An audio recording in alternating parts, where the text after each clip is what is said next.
Welcome to the Northern Collegiate Hockey Association. I'm Steve Shar, Director of Communications, and I am joined by Mackalyn McGown from Concordia, Wisconsin. She has been named the January Women's Player of the Month.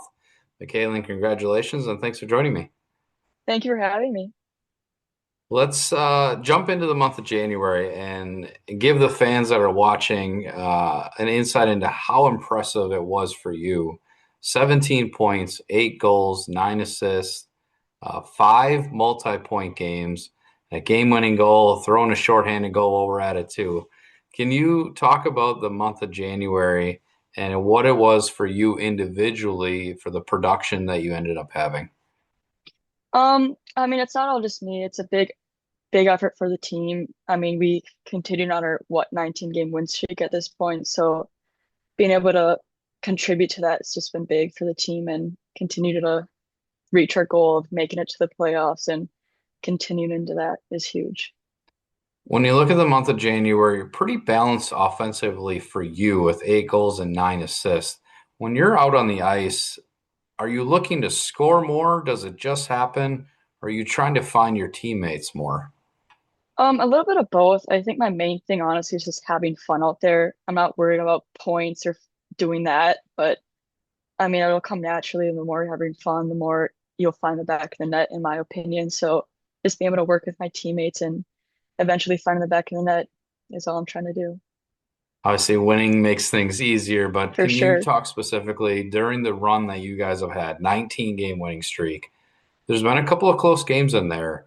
What is the conversation, either in the locker room or on the bench, in relation to some of the games where you have blown a couple of teams out?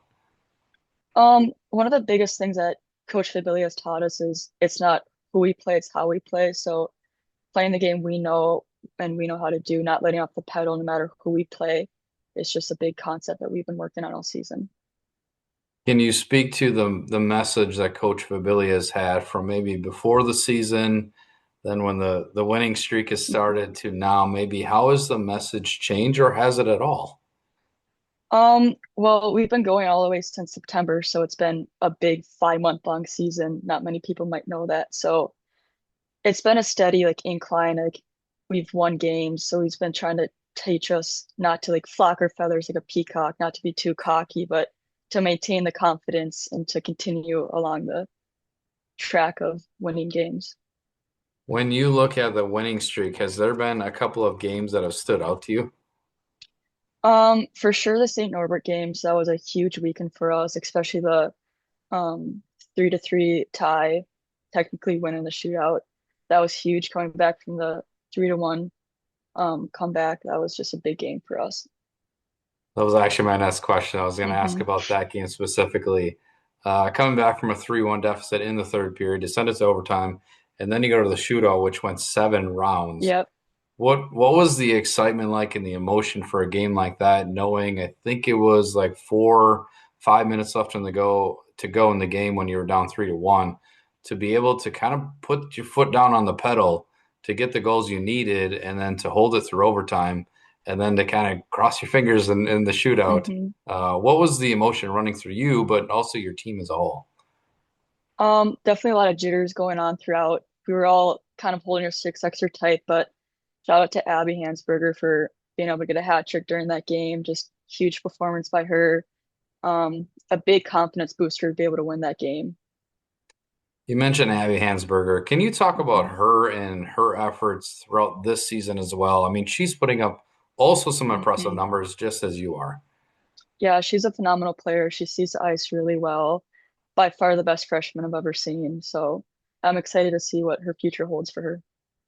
For you being an upperclassman, a leader on this team, a player like Abby, can you talk about leadership and culture of the locker room, what you need to do to help bring some of the younger classmen along with to understand Concordia, Wisconsin hockey, the culture, the standard, and maybe Abby as an example? Yeah, I think on our team we have the ideology of you don't need to have a letter to be a leader. So all the upperclassmen have been able to take the underclassmen under their wing. Even the sophomores have been stepping up, filling up the big shoes after losing 11 seniors last year. So being able to fill gaps and everyone has their piece of the puzzle. It's just we all love each other, and it's just a great atmosphere to be a part of. Have you noticed at all during the winning streak, maybe the mindset or the crowds have maybe grown at your games with this winning streak happening? Can you talk about that? Yeah, it's exciting. The more we win, the more fans have come. So it's good to see the packed crowds, all the excitement when you score a goal. It's exciting to be around. I want to ask, I've seen on social media a couple times the pink hat. Hmm. Can you talk about that? Maybe the origin, if you know it, how it came to be, how it gets handed out, and explain for the fans. So what it is that I've seen is after victories, if I'm correct, a Yep. pink hard hat is handed out to the player of the game for the team. Can you kind of talk about that? Yeah, so I'm not sure where the origin started of the pink hard hat, but I know after each game, after a win, the player that previously had it gives it to the new player. So it's usually the player that has worked the hardest, blocked the sh most shots, scored the most important goal, just the person that worked the hardest. And then this year we've added addition of a microphone. So Hmm. whenever you get the hat, you have to say a little speech after the game. So you have to speak into the microphone wearing the hat. How many times have you gotten that? And is it a sense of pride to get the hard hat after the game? I'm not sure how many times I've gotten it, but it's definitely something that you want to work for. It's really cool to have and to see other people seeing like your hard work is paying off. I want to ask, we cannot go without talking about this coming weekend. You guys are hosting Adrian. Hmm. Essentially, it's going to come down to likely the Kronschnabel Cup, which is a regular season title, likely the number one seeds on the line as well. What is the feeling going into the weekend? Any jitters? Do you feel calm about it? Kind of where's your mindset right now? There's definitely a few jitters, but like I've said, we've been working forward to this point the entire season. So I think we're prepared. We know what we have to do to be able to win, and I think we were able to pull it off. Let's talk about you individually. Hometown, Inver Grove Heights, Minnesota. Hmm. And also a double major accounting and finance. Can you talk about maybe your hometown, growing up, having being in Minnesota? It's a hockey state, and then kind of what guided you to Concordia, Wisconsin, your journey to get there?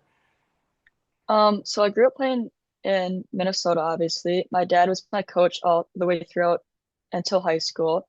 So he's definitely been a big part of my hockey career.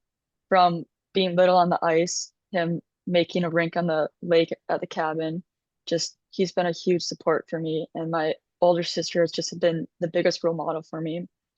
So that's been a big step. And then I became a accounting major because of my sister, following in her footsteps. I wanted to be just like her. So following after her, my family means so much to me, and I'm so thankful for everything they do for me.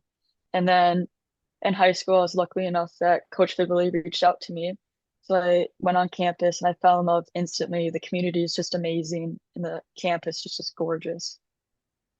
Can you talk about campus? It's on the shores of Lake Michigan, Hmm. the bluff and everything that goes with it. For those that maybe not that don't know. Yeah, so we're right on Lake Michigan, which is just gorgeous. The sunset, sunrise, it's just amazing view. And it's really nice because our school is all connected. So there's tunnels, so you don't need to go out and freeze your butt off in the winter, which is really nice to have. Mackayln, you mentioned your family. How important is it to had your dad coach you all the way up to high school, as you mentioned? And then I would imagine you mentioned how important your family is. I would imagine they probably traveled to a number of games, right? Oh yeah, I've been so lucky. My mom and dad and my sister. So my sister's in Eau Claire, so they're able to just go on through and pick her up on the way. So my mom and dad will come every weekend, pick her up along the way.